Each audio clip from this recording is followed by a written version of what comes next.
Greetings,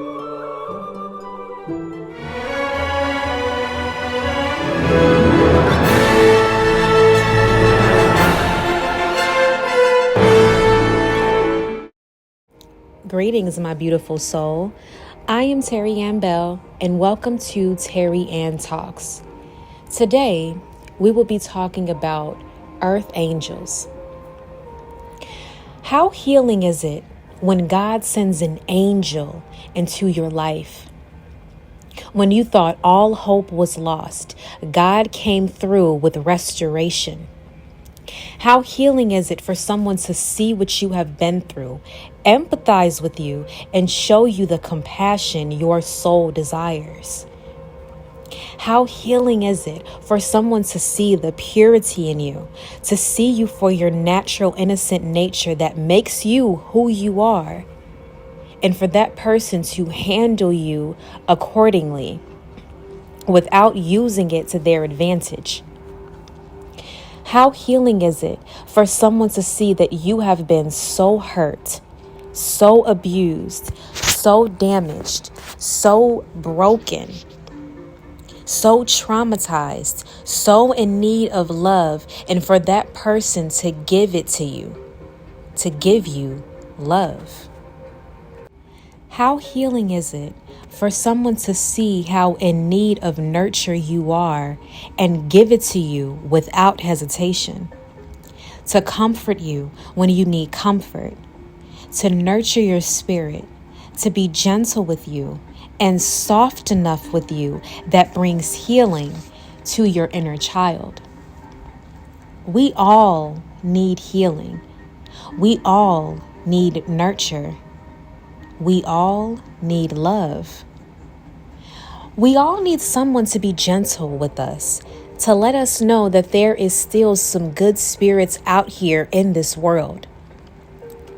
To let your inner child know that they are safe.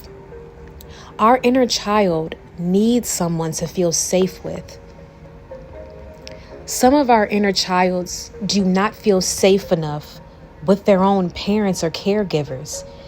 The first set of adults failed to create that safe environment.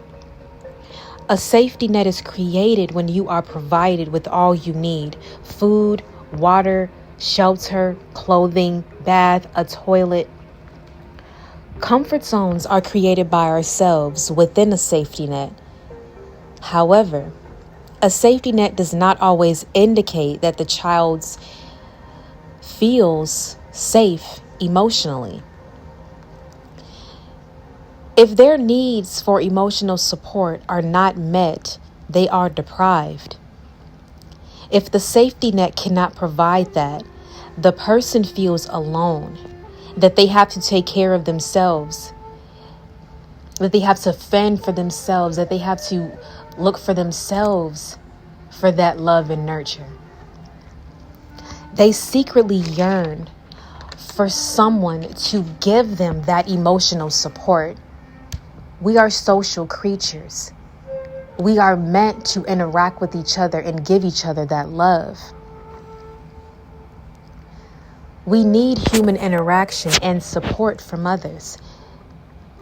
The beauty about life is that God will provide that in your life some type of way, probably in the way that you least expect. God sends us angels to cross our paths, to give us that love, nurture, comfort, care, and warmth that we need. While God gives that to us on a daily basis, and we get it from ourselves, what we really can have to fuel us and keep us going is to receive that from other souls we encounter. Leave it up to God to send the right people into your life that will provide for you that level of nurture, comfort, and gentleness you seek. This restores balance back into your life. In a world where you have to be so tough and so strong to protect yourself and have your guards up, having the space and environment to be soft and gentle with another person is truly a gift.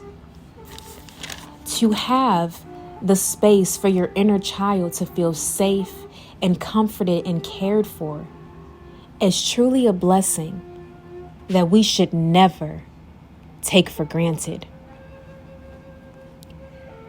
When God sends those people in your life, cherish them, appreciate them, respect them, be kind to them. They are gifts from God. When you show those people appreciation and gratitude, you are showing that to God. When God sees this, God will give you more chances to be in the presence of that person.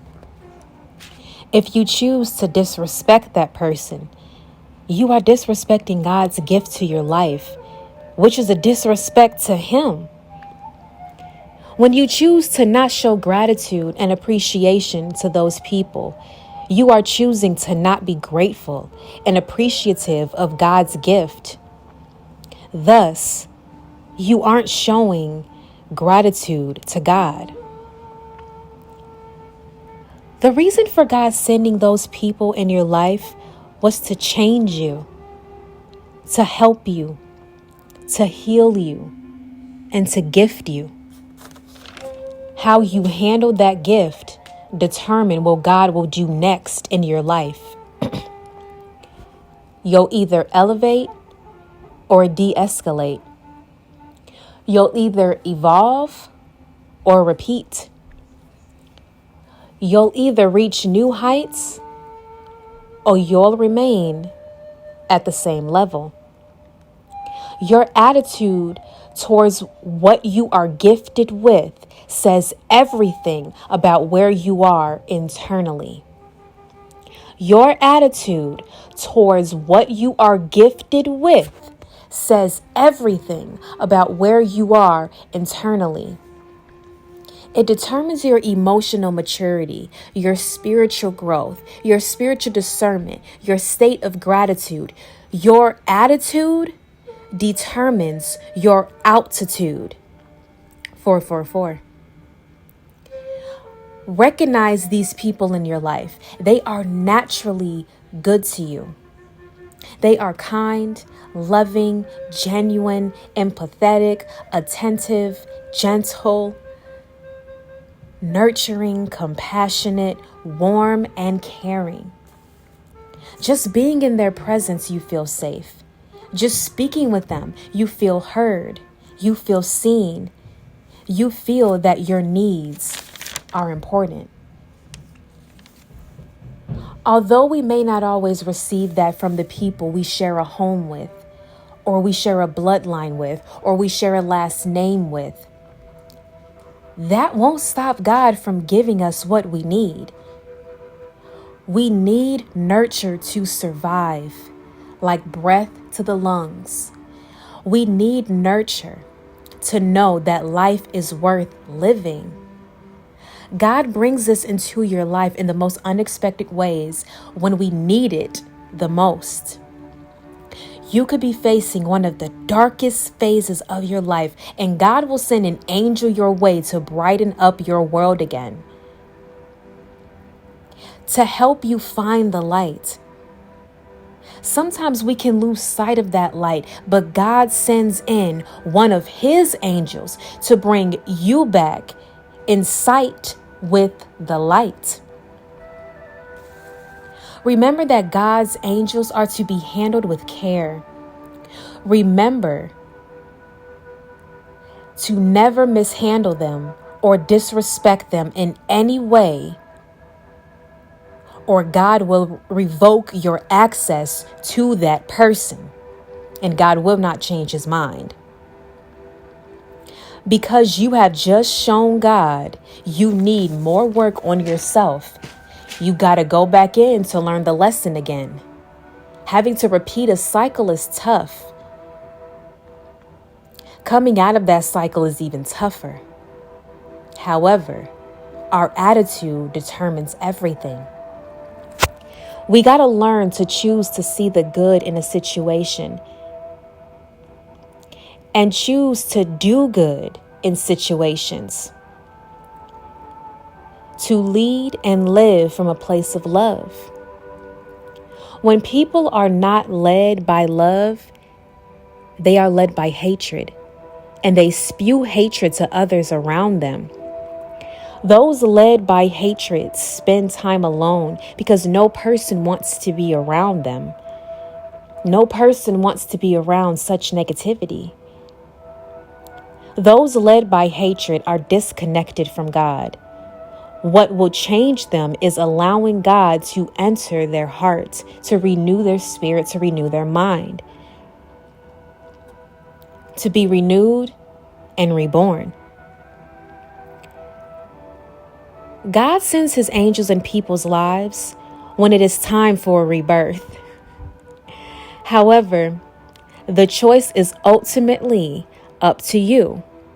Will you choose growth in that present moment? Will you choose integrity, vulnerability, openness, and authenticity? Will you choose righteously? Your choice determines your direction. Every day we are faced with choices to evolve or repeat. The choice is ours. That choice determines which direction we go.